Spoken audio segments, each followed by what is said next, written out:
105 पिछली बार था। मैं कुछ लोगों से बात कर रहा हूं, वो भी कॉन्फिडेंट है कि नहीं बीजेपी 105 तो जाएगी। लग रहा है आपको, मतलब इतने बटे हुए चुनाव में?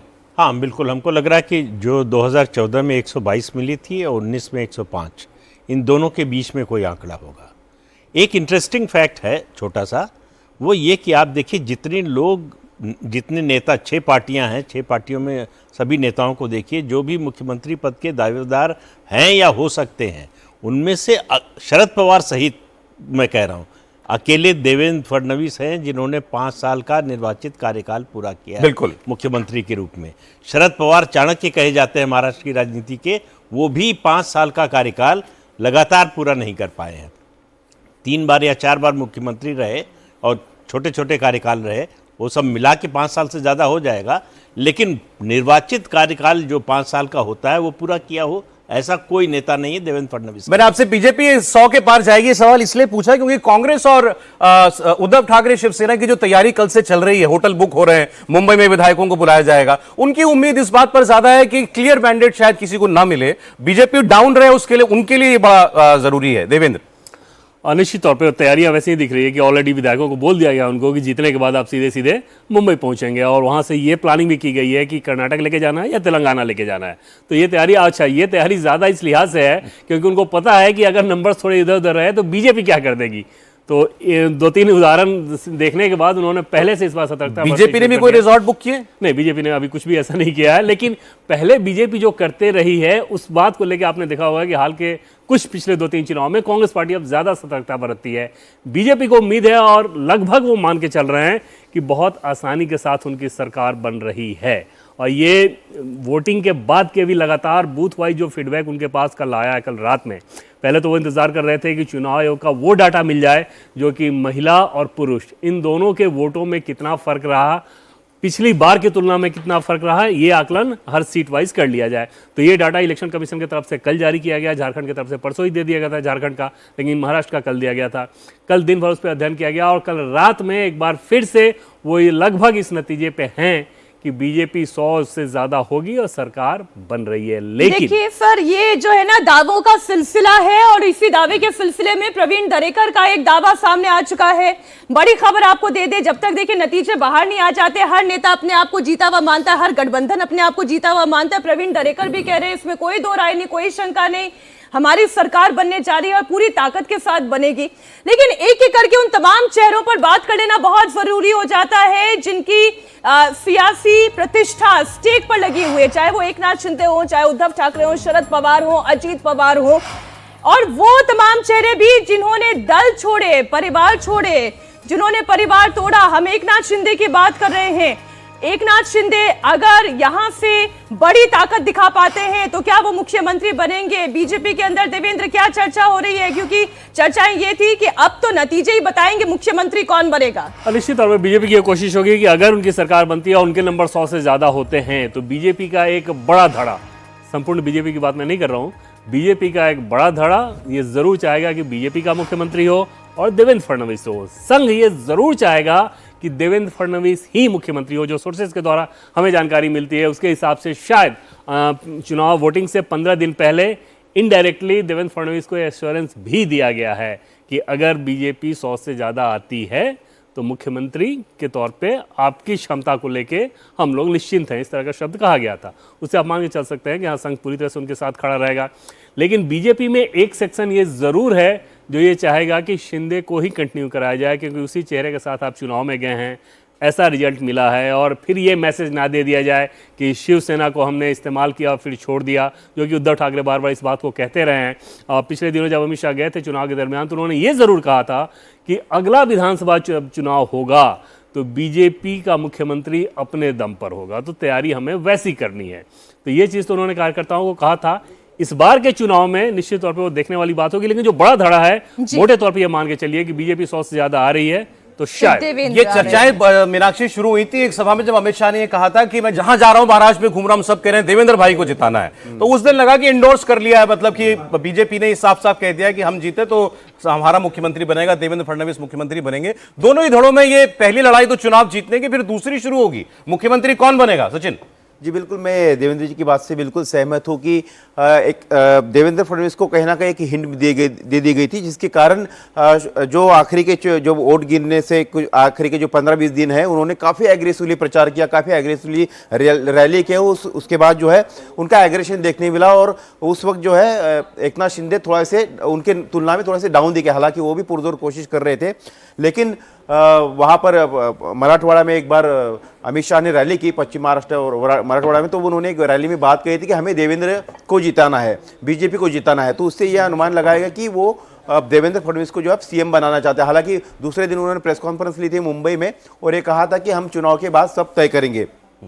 सच तो एक ही बार निकलता है जबान से। जी, लेकिन कहीं ना कहीं शिंदे भी ये मान चुके हैं कि अगर बीजेपी 100 के आसपास गई तो बीजेपी का दावा वहां पर बनता है, क्योंकि जो अंदर खाने बात हुई थी जब अमित शाह औरंगाबाद आए थे, संभाजी नगर आए थे, तब ये बात अंदर एक अंदरूनी चर्चा सामने आई थी कि अमित शाह ने साफ तौर पर कह दिया है कि बीजेपी ने देखो कितना बड़ा त्याग किया है, 105 सीटें थी, उसके बावजूद जो है शिंदे को मुख्यमंत्री पद की कुर्सी दी है और त्याग के लिए बाकी लोगों को भी तैयार रहना होगा। हालांकि जितनी संख्या भारी उसकी उतनी हिस्सेदारी फिर कर देना चाहिए। बीजेपी की संख्या भारी तो देवेंद्र, लेकिन वो तो सारी चीजें तय होगी नतीजों के बाद। इस वक्त हमारे सहयोगी दिनेश मौर्य गणपति बप्पा मोरिया के दर पर सिद्धि विनायक मंदिर के बाहर आप देखिए तस्वीरें, वहां से भी अब से ठीक आधे घंटे के बाद वोटों की गिनती शुरू होने जा रही है।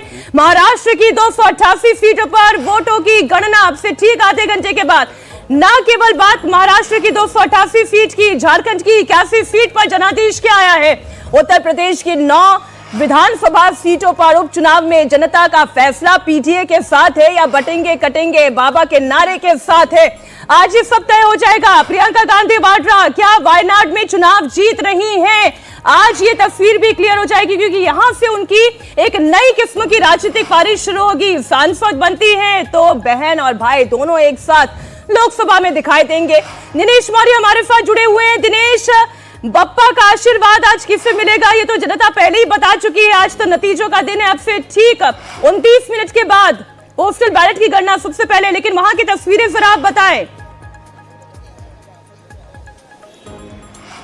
जी देखिए, मैं चाहूंगा मेरे कैमरामैन आपको सीधे तस्वीरें दिखाए मंदिर की। सुबह से ही बड़ी संख्या में श्रद्धालु यहां पर पहुंच रहे हैं और इन्हीं श्रद्धालुओं में कुछ उम्मीदवार भी जो है वो भी यहां पर बापा के दर्शन करने के लिए आ रहे हैं। इनमें शायना एनसी है जो मुंबा देवी से चुनाव लड़ रही है। इसके अलावा मुरजी पटेल शिंदे सेना के उम्मीदवार है, वो भी यहां पर कुछ देर पहले दर्शन करने के लिए आए थे। अमित ठाकरे जो अपने जीवन का पहला चुनाव लड़ रहे हैं, वो भी अब से कुछ देर बाद यहां पर दर्शन के लिए आने वाले। इसी तरह से मुंबई के जितने अभी उम्मीदवार हैं, आमतौर पर मुंबई की ये परंपरा रही है कि चुनाव नतीजों के ठीक पहले यहां पर जो उम्मीदवार है वो ये आते हैं बापा के दर्शन करने के लिए। मान्यता ये है कि बापा के दर पर मांगी हुई हर मुराद पूरी होती है।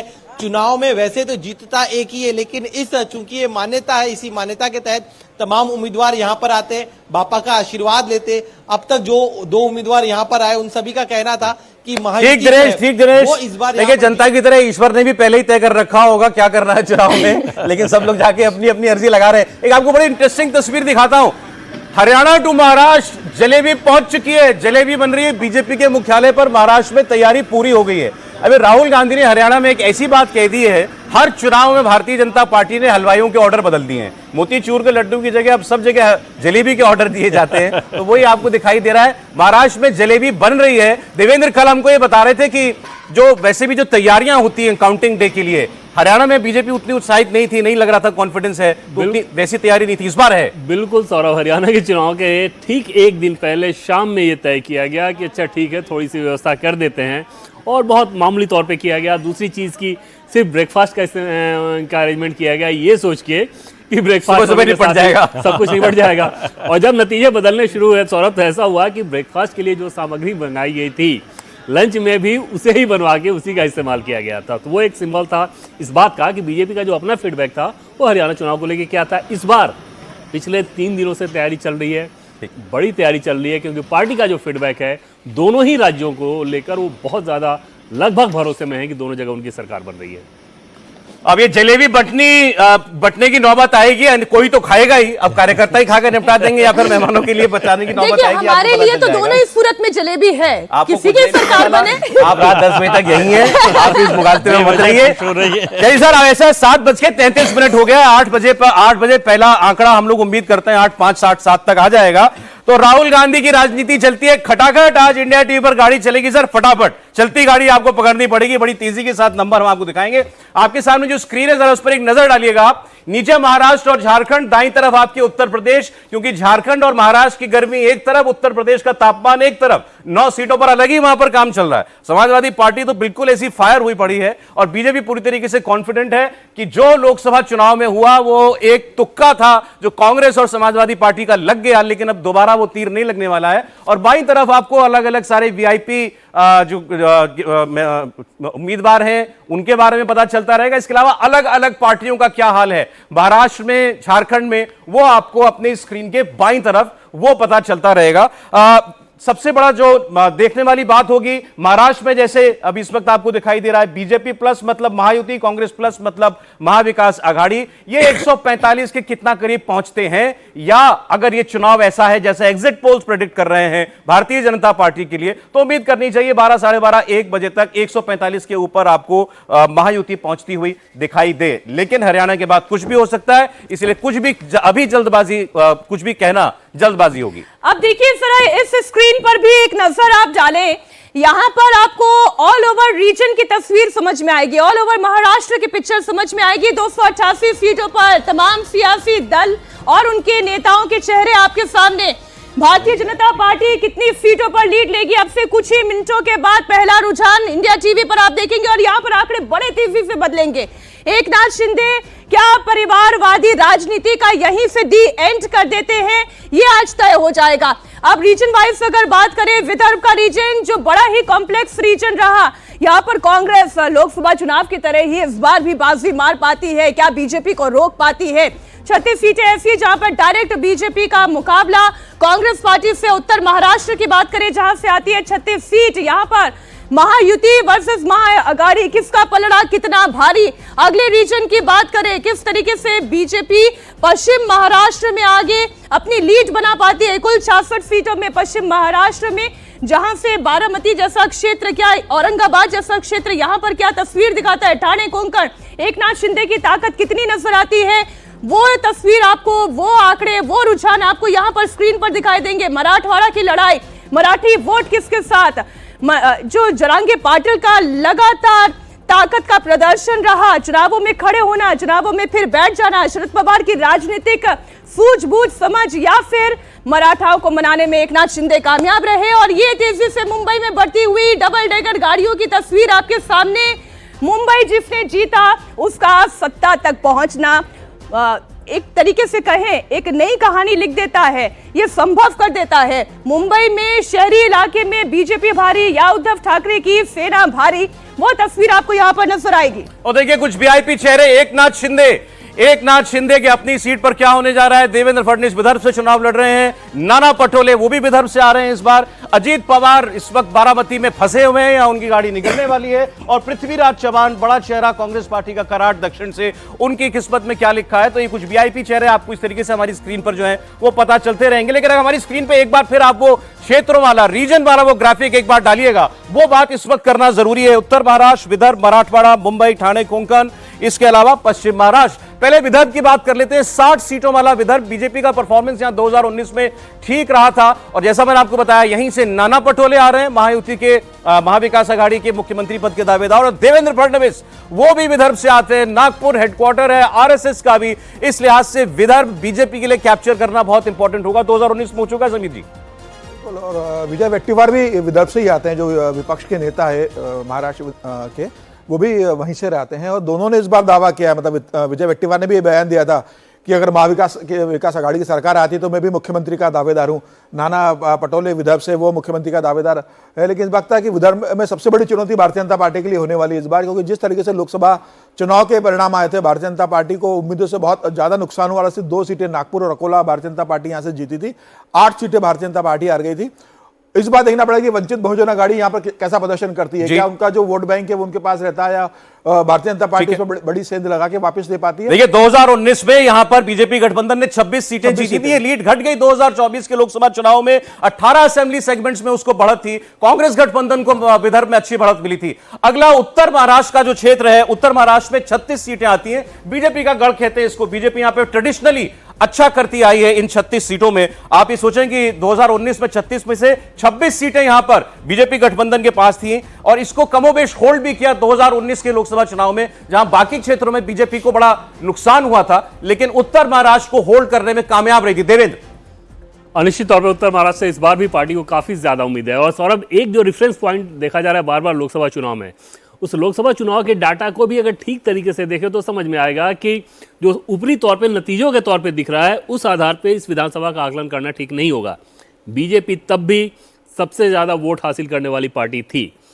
एनडीए तब भी यूपीए से या महाविकास आघाड़ी से ज्यादा वोट हासिल किया था पिछले लोकसभा चुनाव में भी, उन खराब प्रदर्शन के बावजूद। और 37 सीटें ऐसी थी जहां हार जीत का फासला 10,000 से कम था, और ये बीजेपी ये सारी सीटें हारी थी। बीजेपी गठबंधन ये सारी सीटें हारी थी, 37 असेंबली सीटें। तो इन सारे रेफरेंस पॉइंट के आधार पर अगर आप देखें तो लोकसभा चुनाव से अलग इसको पढ़ना ज्यादा बेहतर रहेगा। और अगर उत्तर महाराष्ट्र की बात करें तो निश्चित तौर पे बीजेपी बहुत ज्यादा उम्मीद कर रही है। एक्चुअली कांग्रेस उद्धव ठाकरे और शरद पवार उसको लोकसभा के रेफरेंस पॉइंट से ही देखना चाहते हैं। उसकी वजह यह है, बीजेपी का जो नुकसान हुआ उसके साथ साथ विधानसभा सीटों में अगर आप लीड देखें लोकसभा चुनाव 2024 की, तो 153 सीटों पर महाविकास आघाड़ी को लीड थी, 153 असेंबली सेगमेंट्स पर। यहीं से उनकी उम्मीद भी है कि यही लोकसभा वाला ट्रेंड अगर इस बार भी कंटिन्यू कर जाए, वही नैरेटिव कंटिन्यू कर जाए, तो उनकी सरकार बन जाएगी। अगले क्षेत्र पर बढ़ते हैं। उत्तर महाराष्ट्र की हमने आपके सामने बात की, और अब आपके सामने स्क्रीन पर आने जा रहा है इलाका भारतीय जनता पार्टी का, पश्चिम महाराष्ट्र का। पश्चिम महाराष्ट्र जिसमें हम सब जानते हैं ये पवार वर्सेस पवार वाला बैस्टियन है। अजीत पवार वर्सेस शरद पवार, चाचा भतीजे की जोड़ी। लेकिन यहां एक और जोड़ी है चाचा भतीजे की, वो है अजीत पवार वर्सेस योगेंद्र पवार। उनके जो भतीजे चुनाव लड़ रहे हैं उनके सामने, जिनके लिए कहा था अजीत पवार ने कि भाई पर्चा तो कोई भी भर सकता है, लेकिन चुनाव बताएगा कौन कितने पानी में। और शरद पवार कह रहे हैं कि गद्दार गद्दार थे, उनको सजा मिलेगी इस बार, एक बार फिर लोकसभा के बाद। जिन्होंने मेरी पार्टी तोड़ी उनको पंगा लेना शरद पवार से भारी पड़ने जा रहा है। प्रदीप जी, भाई शरद पवार को तो ये बात नहीं बोलनी चाहिए। अपने करियर की शुरुआत ही बगावत से गद्दारी से की, अपने गुरु से गद्दारी की उन्होंने। पिता तुल्य होता है गुरु, तो अपने गुरु को धोखा देकर पहली बार 78 में मुख्यमंत्री बने थे कांग्रेस पार्टी तोड़कर। तो ये तो परिवार में है पहले से। अजीत पवार उन्हीं का अनुकरण कर रहे हैं, कोई नई बात नहीं की अजीत पवार ने। तो ये शरद पवार को इसका अंदाज़ा होना चाहिए था, खास तौर से ऐसे में जब अजीत पवार को लगा 2009 का जो पॉइंट है, जब एनसीपी की सीट एक या दो ज़्यादा आई थी कांग्रेस से, और एनसीपी अपना मुख्यमंत्री बना सकती थी, लेकिन शरद पवार ने कांग्रेस को दे दिया। अजीत पवार को लगता है कि मेरा मुख्यमंत्री बनने का चांस खत्म कर दिया है उन्होंने। तो तब से उनके मन में एक गांठ है जो अभी तक चली आ रही है। जून में चाचा जीते, नवंबर में कौन जीत रहा है? नहीं, नवंबर में तो देखिए महायुति की बात कीजिए आप। अजीत पवार की बात मैं नहीं करूंगा, वो बहुत सबसे छोटा प्लेयर है उस गठबंधन में, और उनकी परफॉर्मेंस भी सबसे कम होने वाली है इस गठबंधन में। तो महायुति जीत रही है, ये साफ दिख रही है। अगले रीजन की तरफ बढ़ते हैं। जरा हमने पवार परिवार की बात की आपके सामने। महाराष्ट्र में जो अगला क्षेत्र है जिसकी चर्चा हम लोग करने जा रहे हैं वो ठाणे कोंकण है। अभी हमने आपको बताया एकनाथ शिंदे ने लोकसभा चुनाव में जब महायुति ने बहुत खराब प्रदर्शन किया, उसमें भी ठाणे कोंकण में अपनी ताकत जो है वो दिखाई थी। और ठाणे कोंकण मतलब ठाणे, पालघर, रायगढ़, रत्नागिरी, सिंधुदुर्ग, ये वो सारा कोस्टल बेल्ट है जहां पर ट्रेडिशनली शिवसेना अच्छी करती आई है। लेकिन ठाणे कोंकण में शिवसेना भी एकनाथ शिंदे वाली चली। यहां उद्धव ठाकरे को नंबर 2 पर रहना पड़ा। अगर आप दोनों शिवसेनाओं के बीच की भी बात करना चाहते हैं, मुंबई में जरूर उद्धव ठाकरे कुछ अच्छा कर पाए थे, लेकिन ठाणे कोंकण को अपने पास रखने में एकनाथ शिंदे कामयाब हुए, और वो दोबारा ये परफॉर्मेंस रिपीट करना चाहेंगे, इसे बेहतर करना चाहेंगे। समीर जी, निश्चित रूप से ये शिवसेना का मजबूत गढ़ रहा है, लेकिन ये भी बात नहीं भूलना चाहिए कि भारतीय जनता पार्टी वहाँ बहुत स्ट्रांग है। एकनाथ शिंदे बिना भारतीय जनता पार्टी के यहाँ बहुत ज़्यादा करने की स्थिति में नहीं रहेंगे, और अगर एकनाथ शिंदे के बेटे जो लोकसभा चुनाव में कल्याण डोंबिवली से जीते थे, उसमें भारतीय जनता पार्टी के संगठन की बड़ी भूमिका रही है। तो भारतीय जनता पार्टी का भी यहाँ स्ट्रांग होल्ड है, राष्ट्रीय सेवक संघ का भी बड़ा जमीनी स्तर पर यहाँ पर संगठन मजबूत है। फिर भी अब ठाणे से एकनाथ शिंदे आए थे, उनका गढ़ ठाणे, कल्याण, डोंबिवली। अनडिवाइडेड शिवसेना 2019 में 56 सीटें जीती थी। आपको लगता है उद्धव ठाकरे या एकनाथ शिंदे, किसी की भी शिवसेना उस नंबर के आसपास पहुंच सकती है? नहीं, मुझे नहीं लगता उसके पास पहुंचेगी। यहाँ पर एकनाथ शिंदे ज्यादा सीटें जीतेंगे, लेकिन उद्धव ठाकरे भी यहाँ पर प्रदर्शन ठीक ठाक करेंगे, उनका भी एक ग्राउंड है यहाँ पर। लेकिन सिंधुदुर्ग वाला एरिया है जो वहाँ नारायण राणे का मजबूत गढ़ है, वहाँ पर भारतीय जनता पार्टी का गढ़ है। तो ज्यादा हिस्सा मुझे लग रहा है इसका जो जाएगा वो महायुति के पास जाए। एकनाथ शिंदे और भारतीय जनता पार्टी ज्यादा सीटें जीतेगी ठाणे कोंकण में। बिल्कुल, ठाणे कोंकण के अंदर। लेकिन पूरी तरीके से उद्धव ठाकरे का सफाया होगा मैं ये भी नहीं कह सकता हूँ। उद्धव ठाकरे भी वहां पर प्रदर्शन अच्छा करेंगे। जी बिल्कुल, इनकी बात से मैं सहमत हूँ। अगर हम बात करें सिंदूर की, तो वहाँ पर बीजेपी और एकनाथ शिंदे की ताकत लगेगी। रत्नागिरी में एकनाथ शिंदे की ताकत वहाँ पर ज़्यादा है, बीजेपी उनको वहाँ पर सपोर्टिव रोल में रहेगी। ठीक है। रायगढ़ जिले की बात करें तो वहाँ पर 7 सीटें आती है और 7 सीटों में से पेन की सीट ले लीजिए, पनवेल की सीट लीजिए, उरन की सीट लीजिए, तीनों सीटें बीजेपी के लिए श्योर सीटें हैं। उन सीटों पर वहाँ पर बीजेपी जीतती दिखाई देगी और वहाँ पर उनको सपोर्ट मिलेगा। ठाणे कोंकण आपको भी लगता है महायुति वहां पर बेहतर करेगी? बिल्कुल, महाविकास अघाड़ी से। चलिए साहब, अगले क्षेत्र की तरफ बढ़ते हैं। ठाणे कोंकण के बाद महाराष्ट्र का अगला इलाका आपके सामने। अलग अलग हम लोग क्षेत्रों की बात इसलिए कर रहे हैं क्योंकि ताकत अलग अलग नेता की है यहाँ पर। अब मराठवाड़ा की बात करते हैं। मराठवाड़ा मतलब मराठा आरक्षण की जमीन। मनोज जरांगे पाटिल का आंदोलन जहां से चला और मराठवाड़ा में भारतीय जनता पार्टी बिल्कुल खत्म हो गई लोकसभा चुनाव के अंदर। यहां भी लेकिन कुछ सीटें जीतने में एकनाथ शिंदे जरूर कामयाब हुए थे और उद्धव ठाकरे ने बहुत अच्छा प्रदर्शन यहां पर दिखाया था। और मराठवाड़ा में शरद पवार ने जो भी पीछे राजनीति खेली है, जिसकी वजह से मनोज जरांगे पाटिल ने पहले ऐलान किया कि वो उम्मीदवार देंगे चुनाव में, फिर उनको वापस भी लिया, तो वो सारा जो गेम चला था उसका सम आपको आज इस चुनाव के अंदर देखने को मिलेगा। मराठवाड़ा में क्या भारतीय जनता पार्टी महायुति लोकसभा से कुछ बेटर कर पाएगी? देवेंद्र, और इस बार जरूर ये उम्मीद है, क्योंकि पिछली बार अगर आप देखें तो मराठा दलित, मराठा लगभग वहां पे 35% हैं, 35% के आसपास ही ओबीसी हैं, 15% मुस्लिम वोटर हैं। तो 35 मराठा जो कि ऑलरेडी आरक्षण आंदोलन के चलते बीजेपी के गठबंधन के खिलाफ थे, 15% मुस्लिम, तो ये 50% का वोट जब एक तरफ चला जाता, आप समझ सकते हैं कि स्थिति क्या थी। इस बार क्योंकि दलित उनके साथ नहीं जुड़ रहा है, तो दलित नहीं जुड़ने के चलते 35% ओबीसी और दलित, ये दो दलितों ने इस बार ऐसा ही रिपोर्ट थी कि मराठाओं के खिलाफ वोट किया। यानी कि पिछली बार जो गठजोड़ हो गया था मराठा आंदोलन के चलते और दलित संविधान खत्म होने के नैरेटिव के चलते, इस बार वो उससे छिटका है और यहाँ पर 35% ओबीसी और दलित मिलके एक रहेंगे, बटेंगे तो कटेंगे के नारे का इम्तिहान भी होगा यहाँ पर निश्चित तौर पे। लेकिन इसमें फिर भी सबके बावजूद ऐसा समझ में आ रहा है कि शायद महायुति को वहां पे बैकफुट पे रहना पड़े, वहां पे महाविकास अघाड़ी या एमबीए बेहतर कर सकती है। तो ये मराठवाड़ा की औरंगाबाद, बीड, जालना, उस्मानाबाद जैसी सीटों पर क्या होगा थोड़ी देर में पता चलेगा, लेकिन महाविकास अघाड़ी मजबूत दिखाई दे रही है। अगला क्षेत्र महाराष्ट्र का आपके सामने मुंबई की 36 सीटें, यानी मुंबई यानी शिवसेना, बीजेपी बहुत मजबूत है यहां पर। लेकिन पिछली बार हमने देखा था मुंबई में उद्धव ठाकरे एकनाथ शिंदे पर भारी पड़े थे, लेकिन मुंबई में ट्रेडिशनली जब शिवसेना एक थी तब बीजेपी और शिवसेना बहुत अच्छा करती थी। मुंबई में पिछली बार 2019 में 36 में से 21 सीटें बीजेपी गठबंधन के पास थी, ये घटकर के 16 हो गई थी लोकसभा चुनाव में। अगर असेंबली सेगमेंट्स की लीड की बात करें तो उतना खराब प्रदर्शन नहीं था, लेकिन नीचे जरूर आ गई थी। और कांग्रेस गठबंधन जो है महाविकास अघाड़ी, वो 20 असेंबली सेगमेंट्स पर जीत आगे रहा था। तो मुंबई में इस बार क्या होने वाला है? उद्धव ठाकरे वर्सेस एकनाथ शिंदे, ये लड़ाई क्या आपको कैसी बनती दिखती है प्रदीप जी? नहीं, देखिए, लोकसभा चुनाव में कन्फ्यूजन जो शिवसैनिक हैं या ट्रेडिशनल वोटर हैं शिवसेना के, उनके बीच कन्फ्यूजन था कि किसके साथ जाएं। उधर बाला साहब ठाकरे का नाम था उद्धव ठाकरे के साथ, इधर एकनाथ शिंदे के साथ जो है कैडर था। तो और उद्धव ठाकरे लगातार प्रचार कर रहे थे, ये कह रहे थे कि गद्दार है, गद्दारी की है। तो सिंपैथी किसे मिलेगी, उद्धव ठाकरे को या एकनाथ शिंदे को? इसलिए कि पहली बगावत तो उद्धव ठाकरे ने की, जो गठबंधन था, जो जनादेश था, उसके खिलाफ गए।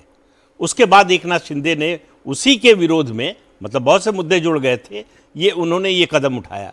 तो कुल मिलाकर अब कंफ्यूजन मुझे नहीं लगता कि है। सहानुभूति एक बार मिलती है सर या 2 बार भी मिल सकती है? सहानुभूति सहानुभूति 2 बार, ये ऐसी डिश है जो दोबारा नहीं जो है बनती। लेकिन सर मुंबई की तस्वीर तो इस लिहाज से भी अलग है ना कि वहां पर कई सारी सीटें ऐसी है जहां पर मुस्लिम वोटर्स बड़ी निर्णायक भूमिका में हैं। कई सीटें ऐसी है जहां पर त्रिकोणीय चतुष्कोणीय मुकाबला दिखाई दे रहा है। हम वर्ली की बात कर ले, माहिम की बात कर ले, बांद्रा ईस्ट की बात कर ले, मानखुर्द शिवाजी नगर की बात कर ले, अणुशक्ति नगर की सीट की बात कर ले, ये तमाम सीटें ऐसी है जहां मुस्लिम वोटर्स बड़ी निर्णायक भूमिका में हैं। जी बिल्कुल, देखिए 2019 में वहाँ पर बीजेपी ने 15 सीटें जीती थी और शिवसेना यानी कि संयुक्त शिवसेना थी, उन्होंने 14 सीटें वहाँ पर जीती थी, यानी कि 36 में से 29 सीटें जो है तब एनडीए के पास थी और सिर्फ 4 सीटें मिली थी कांग्रेस को, 1 सीट समाजवादी पार्टी को और 1 एनसीपी को मिली थी। नवाब मलिक चुनकर आए थे, लेकिन अब नवाब मलिक जो है मानखुर्द शिवाजीनगर से लड़ रहे हैं, अजित पवार की पार्टी ने उन्हें उम्मीदवार बनाया है। लोकसभा की हम बात करें तो लोकसभा में जो कैडर था, खासतौर पर जैसे कि प्रदीप जी की बात से मैं सहमत हूँ कि जो कैडर है, जैसे कि वर्ली की जो कॉन्स्टिट्यूंसी है, आदित्य ठाकरे की जो गढ़ है वहां पर शिवसेना का, उसमें सिर्फ 6000 का लीड था, लेकिन जो मुस्लिम इस बार मुकाबला दिलचस्प हो गया। आप देखिए ये 2 कांटे की टक्कर हम आपके सामने रख रहे हैं, बीजेपी वर्सेस कांग्रेस, 2 सबसे बड़े राष्ट्रीय दल।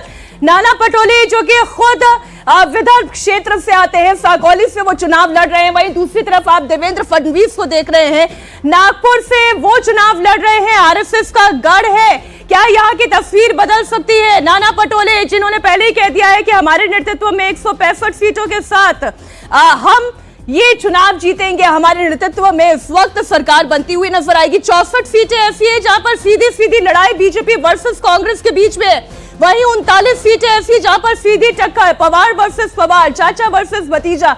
जो चर्चा चल रही है कि लोकसभा चुनाव में शरद पवार का पलड़ा भारी रहा, तो क्या विधानसभा चुनाव में अजीत पवार का पलड़ा भारी रहेगा?